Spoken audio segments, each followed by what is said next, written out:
Hello, my name is Amy Vaya, and I'm your trusted real estate advisor with Houlihan Lawrence.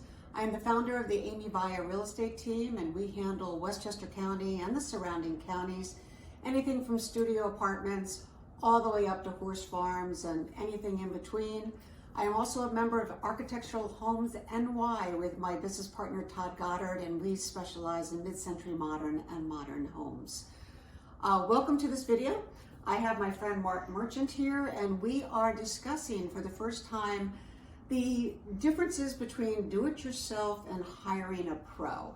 Now, I'm a do-it-yourself gal, which hasn't always worked out.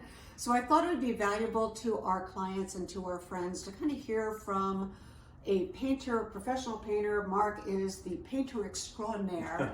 He is the owner of Color World of Westchester. And besides being a phenomenal painter, is just an amazing gentleman. So I'm going to give the floor to Mark for just a few minutes just to tell a little bit about his story, and then we're going to get into the pros and cons of doing it yourself versus hiring a pro. All yours, Mark. Thank you.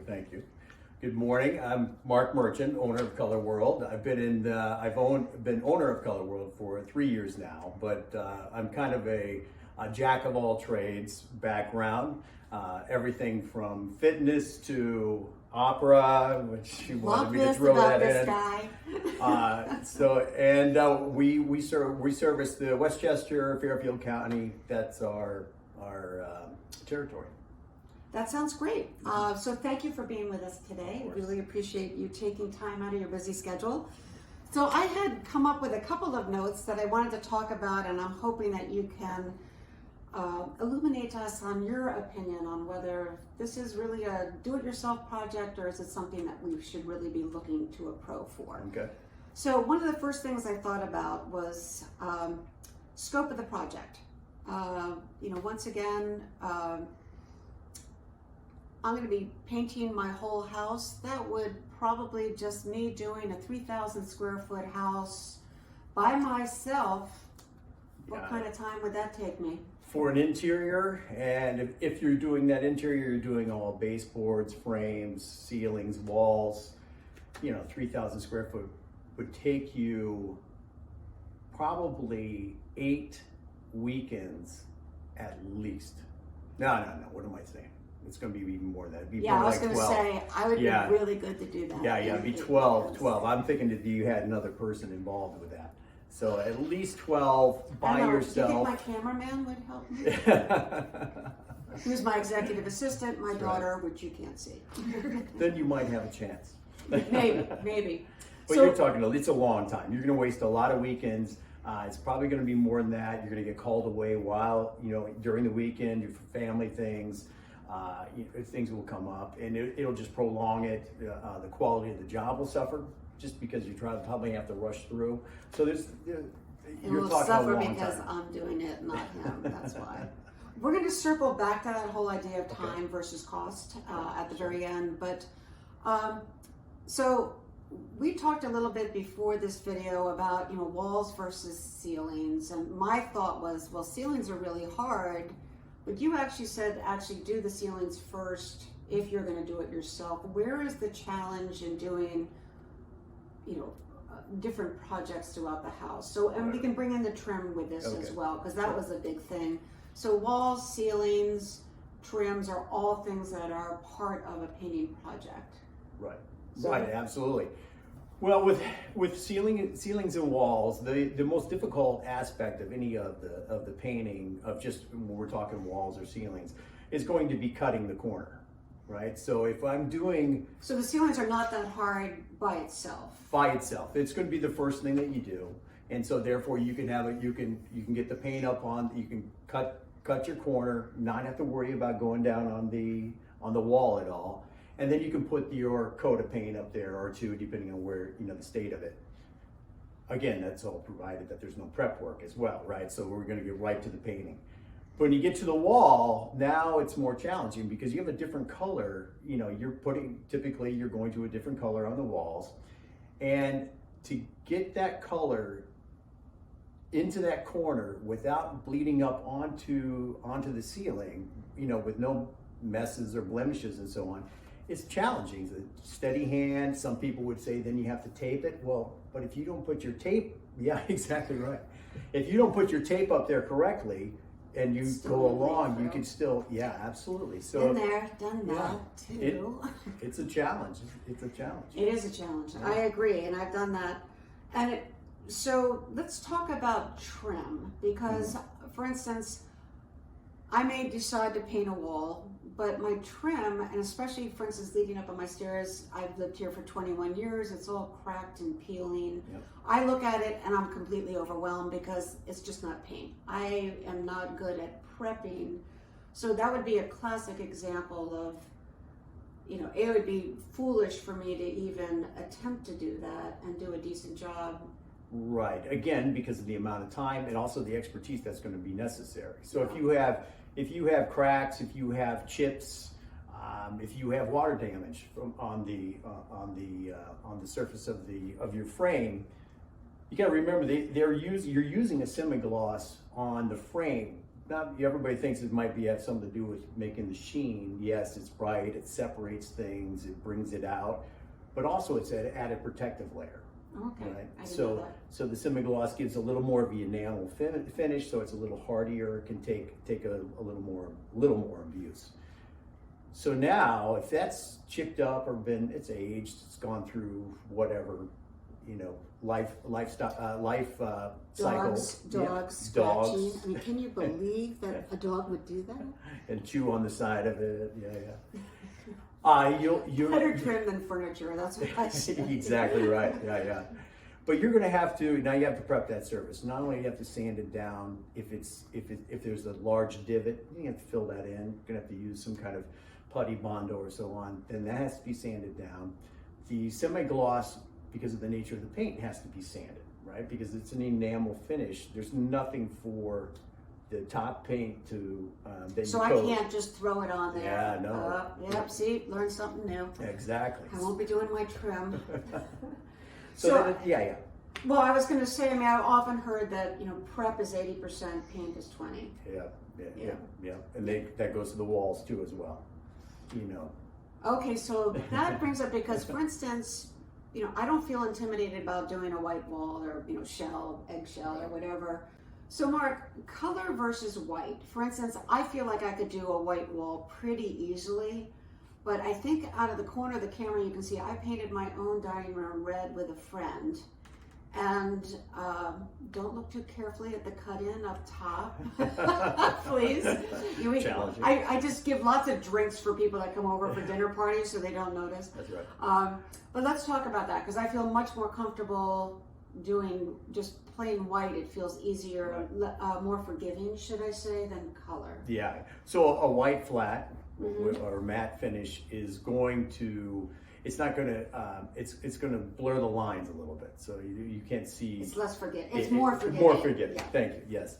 But when you go into colors, and certain colors will actually enhance any issues with the wall. So you'll have nail pops. You could have cracks. You can't see on the camera right now, but I do. I'm looking at a nail pop right here. And yeah. Brings you right I'll right show to you it. later. Maybe. Yeah. Yeah, cracks, gouges, scrapes, any of those things. Previous preparation, previous paint jobs where they just didn't do a good job of sanding and blending the wall. When you put the color on there, and especially if that color has like an eggshell or a satin finish on top of it, it will enhance those. It will bring them out. Your eyes will start to catch those. So that's obviously. If that's great to have the color, that's not a problem, but your preparation work will have to be far more involved. And from a DIY standpoint, that may be out of the wheelhouse of being able to do that correctly. It was out of my wheelhouse. But anyway, I still have a red dining room with nail pops. Thank you. Sure.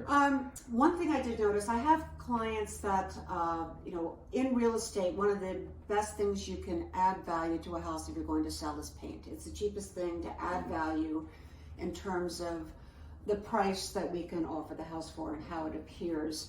But I often have homeowners, let's say they're not doing it for resale purposes, they get certain bids, and they always seem, not always, but some people pick the cheapest painter.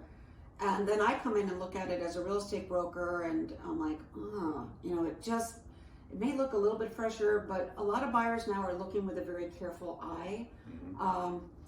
And I think it's kind of, everybody knows this, but don't always go with the cheapest bid, because you're going to get the cheaper work sometimes. Exactly. Yeah, as with all things, painting takes time. And that time is what costs. So if somebody's coming in at a low, significant lower bid, they're probably not going to put the amount of care into the work to deliver the quality of job that you're looking for. And so it's quality costs money. Yep. It just does. And just suck it up and pay the bill. And the same thing goes with the paint, by the way, too. So you pay now we for, hadn't talked about this. Paint quality. Paint quality. Pay Makes a big for difference. better paint. It does a better job of blending on the wall. It hides better. It just looks better. So, Got it. Yeah. That's interesting. And I wouldn't even know. I wouldn't. I mean, I could research it, I guess, but I wouldn't even know about that. So that's why I would lean into a professional for that. That's right. Exactly. So the last thing I want to talk about is just time. One of the things that we do for budgeting every year is in real estate is that we look at our gross commissions, and then we also look at how many hours we work, and we figure out what is my hourly rate. And so this goes back to the first question that we talked about in terms of cost and time, and it will take me 12 weeks or weekends to do this.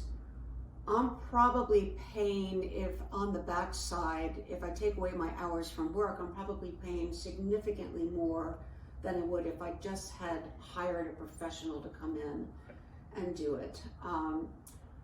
So I'm not sure if there's much discussion here other than people don't think about that. When they think about do it yourself, they don't think about the time that it's taken away from family, from vacation, from work. If you took a look at it just from a standpoint, let's say we had a 12 by 12 room, and that room had windows, window frames, 2 door frames, doors, and you were painting baseboard, and you're painting the ceiling and the walls. That's going to take it's going to take 2 of my pros 2 days to complete that job. Wow. All right, and you're looking at that's prepping the walls, putting on a coat of primer, depending on, and then 2 coats of paint on top of that on the walls. So if you look at that, now I would extend that 3 times for the DIY person to do that same job. Yeah, exactly. So not only is it 2 guys, 2 days, that's 4 days alone, now extend that out and that's 12. So I think going back to the original, what I was saying, 12 weekends, we're talking long weekends for a full house. And not as good a job as your guys would do. Right. So I think when it comes to painting, there certainly are projects that we can do ourselves. Sure, absolutely. And it's fun to do, and for those of us that like to do those types of projects, it's great. I think the bigger picture, though, once again, is that in the realm of painting, and I think the big thing here is not so much the painting as the prep. And, being able to do it correctly. I do think that there's such value in hiring a professional to do the work for you, and it will last longer. You'll feel better about it, and will make life a lot easier. So, anything else that you'd like to add, Mark? To this? I think along with those lines, the quality. What are you looking for from the quality of that paint job? And if you really want something, you look around and go, wow, this is fantastic, or like messed that up there. I don't want anybody to see that. Are you painting to my dining room that I did to myself? Are you pointing to that? Just kidding. But that's that you have to make that determination. Yeah. And even though it might cost, price, the sticker shock might be there, but think about all the cost, all the time that you're giving up, and what that's going to cost you to do. So, hire the pro. Hire a pro. I would agree. Well, thank you for your time today. If anybody is interested, we have a full vendor list of anything that you could possibly want in terms of home and lifestyle. You can certainly reach out to my team, amyvaya.com. You can find me there, and we can send that off to you. But on the top of the painter list is our friend Mark Merchant. Thank you. Great guy. He's actually going to be helping. I'm in a townhouse complex. He's helping out our complex, hopefully with painting garage doors, which is one thing that we didn't talk about. I'm in a townhouse. I don't have to deal with my outside maintenance, but you do interior and exterior as well, correct? Right. Oh, yeah. He does it all. Absolutely. So, which is great. Mark, my Renaissance man, thank you for being with us today. I so Absolutely. My appreciate it. pleasure. Okay. Thank you.